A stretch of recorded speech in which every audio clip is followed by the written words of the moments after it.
This is Mike Davis. I'm in the Paynes Prairie State Park in Florida on the Lachua Trail.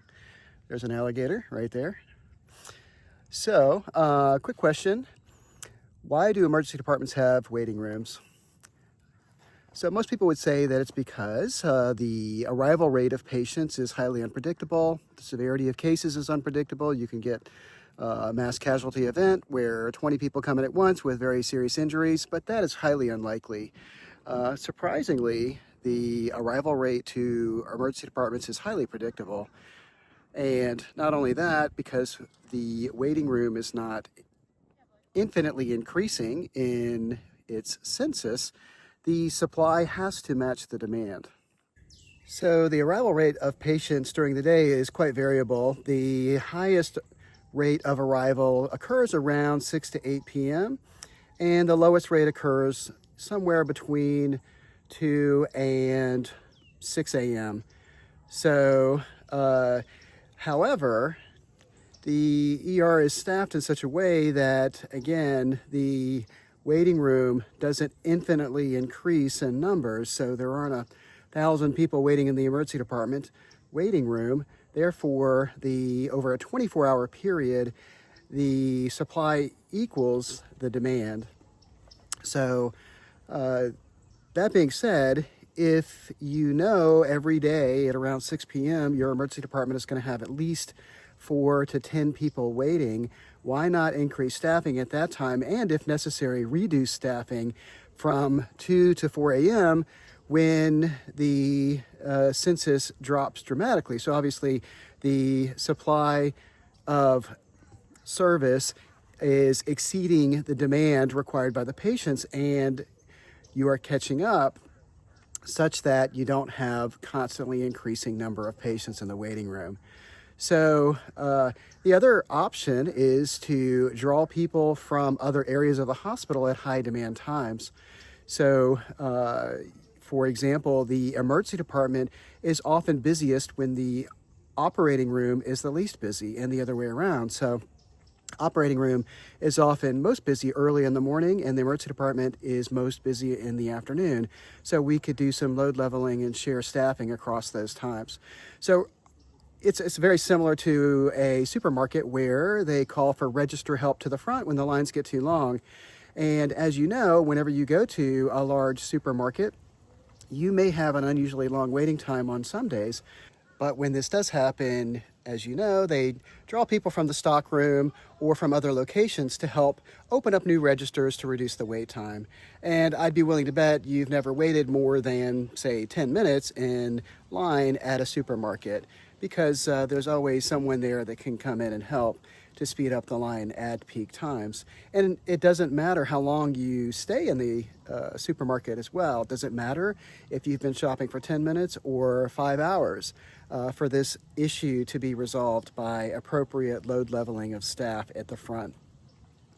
Another thing that you'll notice is that when it comes to providing the service of healthcare, such as in the emergency department, there are 3 major factors. There has to be enough physicians to meet the demand, there has to be enough staff, and there has to be enough physical space or rooms to handle those patients.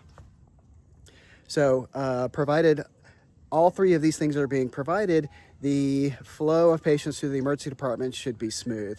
And there really should be no need for a waiting room, because patients can go directly to a room if there's adequate space. And from a larger standpoint, the number of people entering the emergency department over 24 hours has to equal the number of patients leaving the department. So honestly, this problem can be fixed at any time. A hospital can very quickly add staff. Rooms, if necessary, can be borrowed from other locations in the hospital, or temporary space can be built, or more permanent space can be built with appropriate planning. Staff can be transferred from other locations in the hospital, and physicians can be called in to help at peak times. This is intentionally not done because, surprisingly enough, hospitals like there to be at least some degree of waiting in their waiting room. It does provide a buffer for unpredicted flow of patients coming in, but another thing that it does, surprisingly, is it acts as a disincentive for those patients with minor complaints. As you know, if you go to the emergency department, priority is given through the triage system to the more severe patients.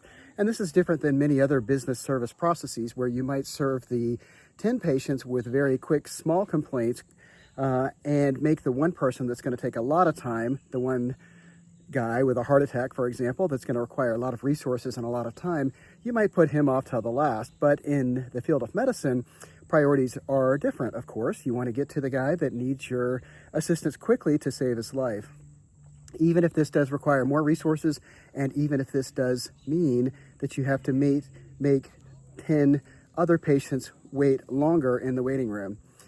Another issue to consider is if the emergency department was perfectly efficient and it was a delightful experience with no wait every time you went, no one would go to clinics. They would always just go to the emergency department at their convenience. So we don't want people to overutilize the emergency department for that purpose. So how do we fix this problem? Well, question one would be, is it a problem in the first place? If this is a well-designed service that intentionally disincentivizes those with minor complaints and encourages them to go to clinics, well, the solution could be to set up a fast-track system with the emergency department in such that those with minor complaints can very quickly go to one part of the emergency department and be seen quickly, kind of separate from the rest of the emergency department that may handle more severe complaints. Another thing is to build more urgent care centers in the neighborhood or in the city nearby, so patients with semi-urgent issues can go there instead. And another way to fix this problem, and perhaps the best solution, is to make clinic care more accessible to the public.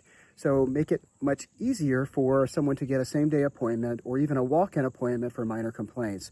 And this will offload some of the demand for emergency departments and more appropriately match the level of care with the service required. That's all I got for today. See you next time.